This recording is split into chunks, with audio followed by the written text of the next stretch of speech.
గళమెత్తిన గర్జన D news,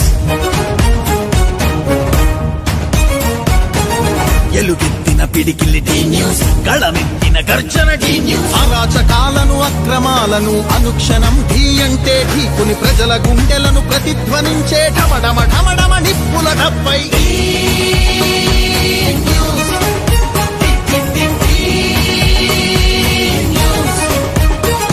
అంతర్జాతీయ కార్మిక దినోత్సవం అంటే మేడే. కొందరు మహనీయులు తమ రక్తం చిందించి కొన్ని రోజులను చారిత్రాత్మకంగా మారుస్తూ మేడేను ఒక చారిత్రాత్మక దినోత్సవంగా మార్చారు. కాబోల్లోని కొందరు రక్త తర్పణం చేసి కేవలం తన దేశంలోనే కార్మిక వర్గానికి కాకుండా ప్రపంచానికంతటికీ కొత్త వెలుగును అందించారు.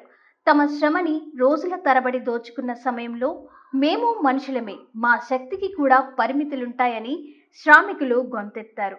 ఈ చాకిరీ మేం చేయలేమని పనిముట్లు కింద పడేసి 8 గంటల పనిదినం కోసం నినదించి చివరకు ప్రాణాలను సైతం తృణప్రాయంగా త్యజించడం కార్మిక వర్గ పోరాట పటిమకు నిదర్శనం.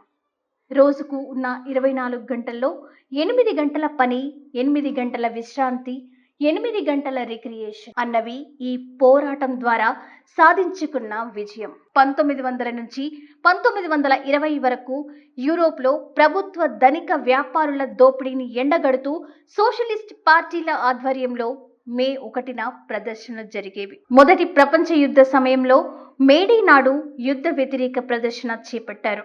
హిట్లర్ పాలనలో మే 1న నాజర్ వ్యతిరేక దినోత్సవంగా జరుపుకునేవారు. 1920 ట్రేడ్ యూనియన్ ఏర్పడటంతో అప్పటి నుంచే కార్మిక వర్గాల్లో చైతన్యం ఏర్పడింది. ఈ చైతన్యంలోనే 1831-34 సంవత్సర ప్రాంతంలో లయన్స్ పట్టణంలో కార్మికులు తిరుగుబాటు చేశారు.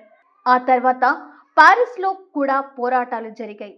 అదే సమయంలో జర్మనీ, ఆస్ట్రేలియాలోనూ కార్మికుల తిరుగుబాటు జరిగాయి. ఆ సమయంలో జరిగిన ఉద్యమాల్లో అనేక మంది కార్మికులు అమరులయ్యారు, తమ హక్కులు సాధించుకున్నారు. అమరులైన వారి స్ఫూర్తిగా జరుపుకునేదే మేడే.